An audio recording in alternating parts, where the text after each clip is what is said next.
Fala gremista, tudo bem? Seja bem-vindo a mais um conteúdo aqui no canal, um ótimo domingo a todos nós. O Grêmio está se movimentando cada vez mais no mercado. Muitas chegadas podem acontecer, mas muitas delas de acordo com saídas. A gente sabe que essa é uma das prioridades da nova diretoria. Agora, independente de saídas, a nova diretoria trabalha com o seguinte objetivo: contratar 4 ou 5 titulares. 4 ou 5 titulares. Fortalecer ainda mais esse time do Grêmio para que, de fato, o Grêmio seja competitivo. Para que, de fato, o Grêmio possa brigar por títulos na próxima temporada.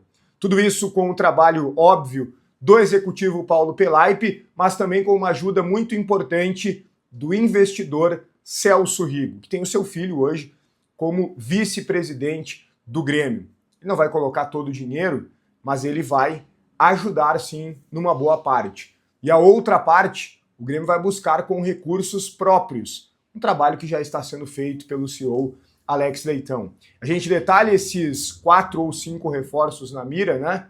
Para quais posições, quem são eles, né? O que se fala nos bastidores a respeito disso e a importância do Luiz Castro também nesse processo. E o Luiz Castro, não vou chamar a vinheta, tá, gente? Agora eu vou direto para o segundo assunto. O Luiz Castro, a gente conhece o currículo dele, mas a gente conhece meio que à distância. A gente viu ele no Botafogo, a gente buscou informações sobre ele lá no mundo árabe, né? A carreira dele, o início lá em Portugal, como ele trabalhava muito bem com os jovens, né? Foi treinador do Shakhtar também. Mas eu convidei o meu amigo Gabriel Rodrigues. Ele é jornalista, setorista do Botafogo, mora lá no Rio de Janeiro, mas detalhe, ele é gaúcho e ele é gremista. Então tudo a ver, né?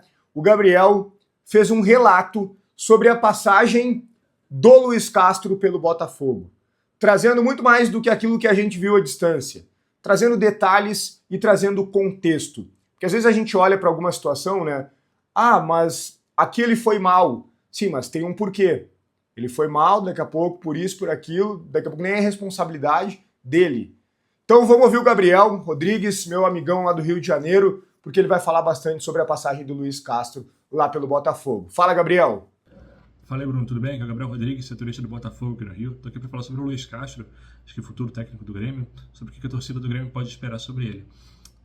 Aqui no Rio, ele chegou no começo de 22, começo do Brasileiro de 22, ali por abril, e ele chegou no Botafogo para ser o cara da SAF do Botafogo. Quando o Textor fala, ele repete bastante sobre isso, sobre o Botafogo Way, sobre o jeito do Botafogo de jogar, é muito sobre o Luiz Castro. O Luiz Castro é esse cara para fazer uma forma do Botafogo jogar da base até o profissional. E o que é esse Botafogo Way? É um time forte, rápido, objetivo, que chega na área adversária em poucos passos, que pressiona para tentar roubar a bola e chegar na área adversária, no gol, em poucos passos. Então, por vezes, parece que é um time reativo, e de certa forma é um pouco, mas ao mesmo tempo é um time muito ofensivo porque ataca muito, chega rápido ao gol, fazia muitos gols e buscava sempre o gol.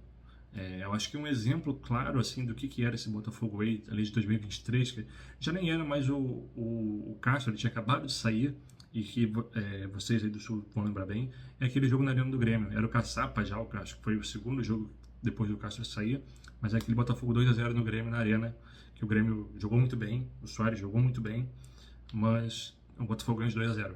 Assim, naquele momento, aquilo ali era o Botafogo Way. É o que representa o time do Luiz Castro, apesar de daquele momento não era ele o técnico efetivamente ali na beira do campo. A passagem dele foi um pouco conturbada, a gente pode dizer assim, era um começo de processo, muitos jogadores saíram no começo de 22, na Botafogo vinha de uma Série B, chegaram muitos jogadores, ainda não era o Botafogo de 23, né, Botafogo de 24, com um super orçamento, com grandes contratações. As primeiras contratações do Botafogo foram o Textor era um pouco mais comedido no investimento naquele começo do ano, então o Brasileiro de 22 foi um pouco conturbado, mas ainda assim o Botafogo foi para a Sul-Americana, ficou perto de pré-Libertadores. Em 23, no Carioca, teve problemas ali sobre classificação, não ficou nem entre os 4 primeiros, mas teve um erro de planejamento do clube na pré-temporada em relação a uma mudança de regra do Campeonato Carioca para a classificação para a Copa do Brasil. então teve que mudar ali um pouco, e nisso foi uma coisa meio atabalhoada do clube, a gente pode dizer assim, da SAF, do Textor. Então o Carioca foi ruim, a torcida do Botafogo chegou a pedir a cabeça do Luiz Castro. Ele lembrava disso a todo momento, depois quando o Botafogo voou no Brasileiro, ele sempre lembrava, no Carioca pedindo minha cabeça e tudo mais. Então ele é um cara que acompanha muito, que lembra muito do que se diz sobre ele, inclusive da imprensa também. Ele acompanha o que a imprensa diz dele, é bom o pessoal ficar atento aí.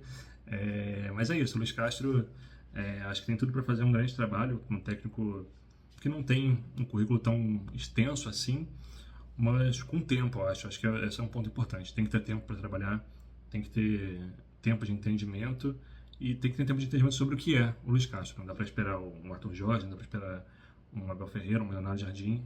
Outro técnico é o Luiz Castro. Eu acho que é isso que vocês vão ver aí no Sul quando ele assumir o Grêmio. Beleza? Um abraço, pessoal. Muito obrigado, Gabriel, trazendo esse relato aí, né? Importante para a gente entender mais como foi a passagem do Luiz Castro pelo Botafogo. A única passagem até então, né, do Luiz Castro aqui pelo futebol brasileiro, essa pelo Grêmio agora será a segunda. Bom, vamos lá, vamos entrar no segundo assunto. Antes eu só vou lembrar que tu me ajuda muito se tu deixar o like, se tu te inscrever no canal, se tu ativar as notificações e, claro, vai opinando muito também aqui nos comentários. Olha só, o Luiz Castro dará a sua contribuição, sem dúvida alguma, em relação ao elenco do Grêmio. Já houve uma conversa não tão detalhada a respeito desse assunto, até contei para vocês já em um dos vídeos aqui do canal, né, que o Grêmio prometeu alguns reforços, o Luiz Castro falou sobre trabalhar com os jovens, sobre também esse desafio de liberações, etc. Mas o Grêmio, a nova diretoria, já tem o seu diagnóstico de tudo que viu do segundo semestre de 2025. Eles buscam 4 ou 5 reforços. Essa é a informação, 4 ou 5 reforços. Por que 4 ou 5? Por que não é 4 ou por que não é 5 exatamente? Porque esse quinto reforço pode ser o goleiro.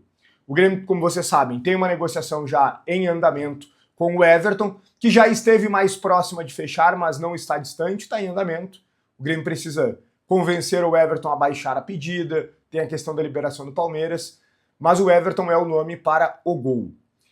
E a ideia é negociar o Volpi e ter o Gabriel Grando como reserva, renovando com o Gabriel Grando, algo que até o momento não foi possível, e essa é uma negociação difícil, mas que a nova direção vai se debruçar para ter êxito. Bom, além dessa questão do Everton, né, o goleiro, o Grêmio busca muito um lateral direito. O Grêmio quer mandar o João Lucas embora e ele tem uma negociação para sair rumo ao Vitória. O João Pedro não se sabe exatamente quando vai voltar e muito menos de que forma vai voltar. Então o Grêmio acaba não contando com ele, porque senão ficaria apenas com um lateral, Marcos Rocha, que já tem a sua idade avançada, embora tenha muita qualidade. Então um lateral direito para titularidade.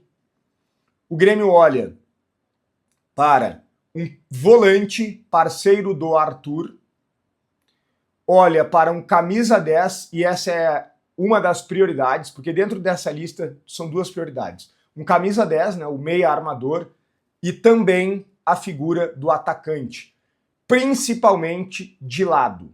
Principalmente de lado, mas de lado que seja decisivo, que faça gols. Essa é a busca, essa é a procura. Isso não quer dizer, gente, que é isso que o Grêmio vai contratar. Não, isso é prioridade visando o time titular. Agora, o Grêmio pode contratar daqui a pouco um zagueiro para compor grupo, um centroavante para a reserva do Carlos Vinícius. Tudo isso pode acontecer, tá? Composição de grupo pode acontecer, mas composição de grupo vai acontecer muito mais no sentido de saídas. O Grêmio conseguir liberações, porque já tem o grupo inchado, quase 40 atletas, folha alta, muitos gastos, então isso também está diretamente ligado. Agora, essas 5 contratações são prioridades para o time titular para tornar a equipe do Grêmio muito mais forte, visando a próxima temporada.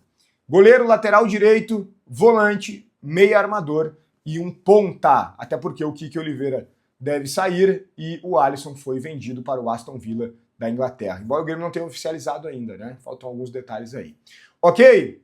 Deixa teu like no vídeo, te inscreve no canal, ativa as notificações, comenta muito nos comentários. O conteúdo tem a força de Hora do Pastel. É a maior franquia de fast food de pastéis do Brasil e uma das maiores do mundo. Por quê? Porque tem qualidade absoluta, por isso que faz tanto sucesso, né? Pastel crocante, recheio generoso, sabor que conquista. O cupom Grenal 10 te dá 10% de desconto hora do pastel. Um grande abraço e até o próximo conteúdo.